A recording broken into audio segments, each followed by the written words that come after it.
So Xiaomi is out there to claim its space in the flagship domain again, and the latest phone it's offering is the Poco F1.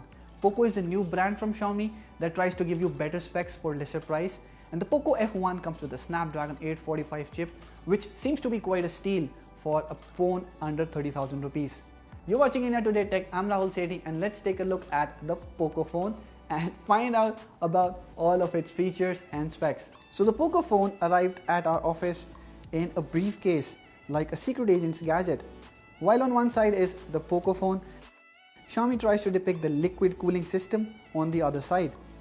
The Poco F1's box has a peculiar black and yellow color theme. Specs are detailed at the back. We have got the Armoured edition. For your information, only the 8GB, 256GB variant will be the so-called Armoured edition with Kevlar back. Rest, all the other editions will come with plastic backs. The star of the show is the Snapdragon 845 chip with liquid cooling system. The best recipe to take on any game in the Android space probably. There are dual cameras at the back powered by AI like plenty of other phones in the market today, and the battery on board has 4000 mAh capacity. Like all Xiaomi phones, the Poco F1 flaunts a Make in India sticker. Let's pull the phone out of the box and we'll take a look at the specs in detail later as well. First up, there is a box with warranty information and user guide.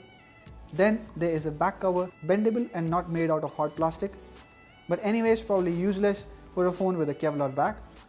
And finally we reach the Poco F1, a pretty light phone with plastic feel to it, but the back section is made out of Kevlar, says Xiaomi. The texture feels much more like that of phones with rubberized backs. The frame again is plastic, buttons are all plastic. At the back you do find a hint of metal in the camera and fingerprint scanner units. A Type-C USB port goes at the bottom, and the primary mic must be hidden somewhere in the pseudo speaker grill. The secondary mic goes on top alongside the headphone jack.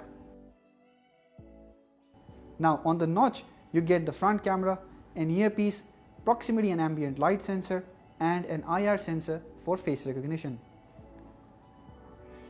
Let's turn on the phone and take a look at the box contents, which comprises of a 12 volt 1.5 ampere travel adapter, that is an 18 watt fast charger, a Type-C USB cable, and a SIM ejector tool.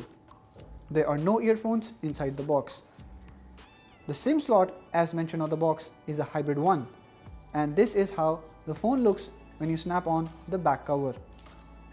Now you surely want to know the full specs of Poco F1, so here they are.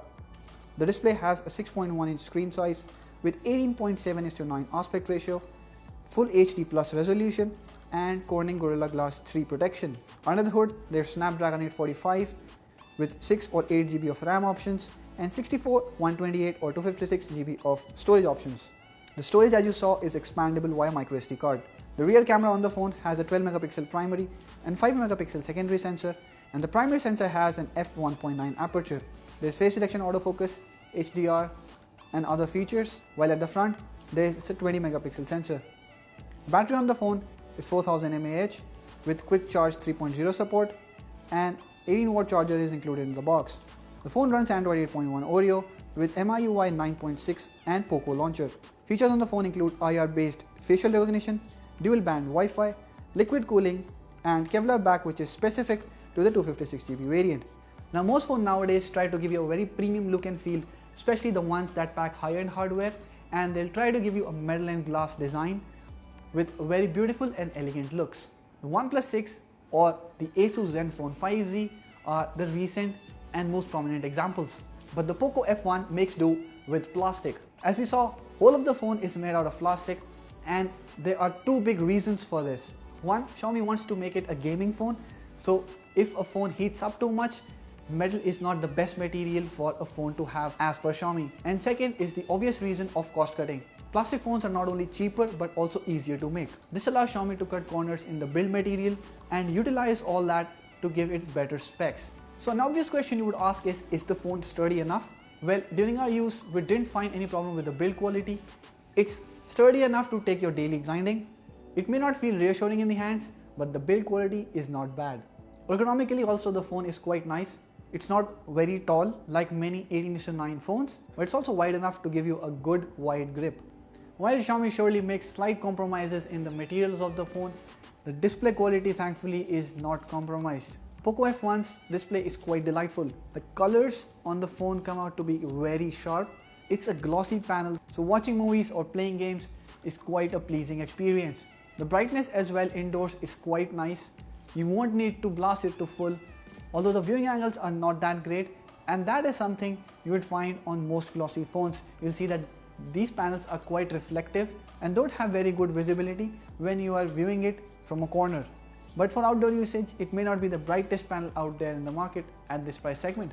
The touch response of the display is also quite smooth and quick, and that you realize while playing games or even in the daily use. While Pocophone's software is built on Android 8.1 Oreo, there is a layer of MIUI 9.6 on top. While most of the interface is same as the MIUI you find on Redmi phones or other Xiaomi phones, there are a few things very specific to the Poco phone. And the big thing is the launcher. Xiaomi has introduced app drawer in the new launcher, which you can summon up by sliding on the home screen, very similar to the stock Android interface.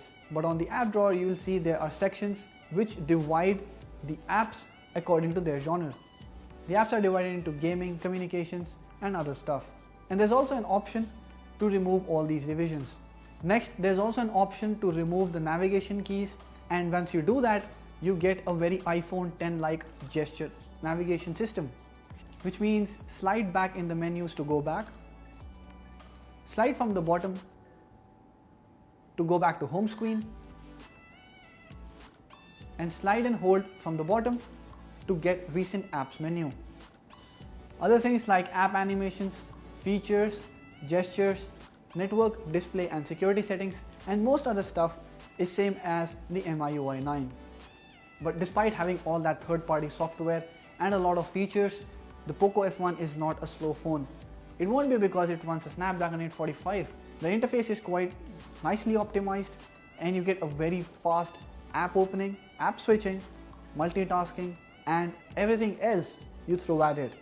We did some gaming on the phone as well, and it works flawlessly. Asphalt 8 has amazing graphic rendering, and we didn't experience any frame lags or slowdowns while playing the game, and the phone also manages to remain cool. Even if it does heat up, you won't really feel it getting hot, and the plastic frame and liquid cooling are two major reasons for that.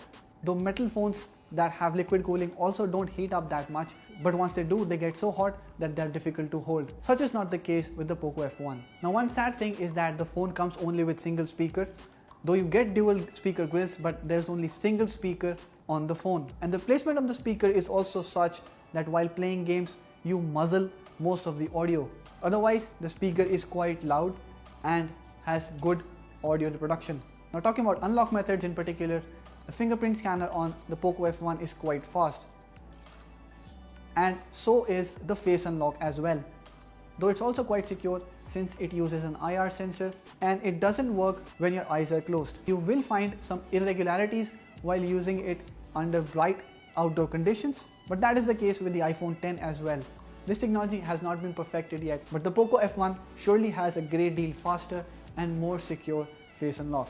During our use, the battery on the phone lasted us a whole day, and unless you're using it extensively, including playing a lot of games, you won't have trouble getting a good battery backup from the phone. Though we are yet to test it fully, among other things, so make sure you subscribe to our channel and watch out for our full review. Now let's move on to the cameras on the Poco F1. The rear camera setup is able to click some decent shots in good light situations. The cameras have pretty fast autofocus, and the photos captured by it have good amount of details. We're not expecting a 12 megapixel camera on the Poco F1 to perform that great. The phone captures good amount of details, the edges are also sharp, and the color reproduction, as you will see, is not very natural but not very over processed either. Thanks to maintaining a good sharpness level, the photos come out clean and very usable. Indoors as well, the camera is not very disappointing, especially if you take into account the price the Poco F1 comes at. The noise is highly contained and you don't see any light bleeding from the artificial light sources. The front camera is probably the same as what you get on the Redmi Note 5 Pro. You'll get usable selfies both in good light and low light conditions, though it tends to brighten the face in low light despite turning off the beauty mode. So Poco F1 though fully made out of plastic, is quite an amazing offering from Xiaomi. Our experience with the phone has been quite nice, and that is notwithstanding the price tag of the phone. Xiaomi's Poco F1 comes at a great price tag and is going to stir some serious competition in this price segment. We're looking out for your comments, so let us know what you think about the Poco F1 in the comment section below. Also, if you've liked this video, hit the thumbs up button and share it with your friends. Subscribe to our channel to get latest videos on tech and smartphones like this. Thank you for watching.